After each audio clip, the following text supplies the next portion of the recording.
అమెరికాలో ఒక సంవత్సర కాలంలోనే కోడిగుడ్ల ధర దాదాపు 65% పెరిగింది. అక్కడ జనాలకి అది పెద్ద ఖర్చు అయిపోయింది. ఆర్థికంగా భారం పడిపోతుందన్నమాట.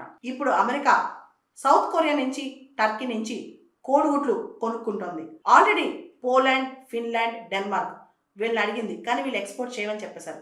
సో అమెరికా ఇప్పుడు కోడిగుడ్ల ధరలు తగ్గించుకోవడం కోసం, కోడిగుడ్ల సప్లై అదే కంటిన్యూ చేసుకోవడం కోసం సౌత్ కొరియాని, టర్కీని అడిగి కోడిగుడ్లు అక్కడి నుంచి కొనుక్కుంటోంది. మిలియన్స్ ఆఫ్ ఎగ్స్ అక్కడి నుంచి కొనుక్కోబోతోంది. అమెరికన్ కుటుంబాలు ఏవైతే ఉన్నాయో ఎప్పుడూ కనీ విని ఎరిగినంత కోడిగుడ్ల ధర చూడాల్సి వచ్చిందనమాట. గత సంవత్సర కాలంగా 65% పెరిగింది కోడిగుడ్ల ధర. 2025 ఈ సంవత్సరంలో దాదాపు 41%, 41% పెరగబోతుందంట. మనం 2022 నుంచి ఇప్పటి వరకు అమెరికాలో దాదాపు 156 మిలియన్ బర్డ్స్ని చంపేశారంట. బర్డ్ ఫ్లూ అనే భయం. ఈ బర్డ్ ఫ్లూ అనేది అమెరికాలో అవుట్ బ్రేక్ అయింది. దాంతో చాలా బర్డ్స్ని కల్ చేసేసారు, చంపేశారు. సో గుడ్లు కరువైపోయాయి, కాస్ట్ బాగా పెరిగిపోయింది అనమాట.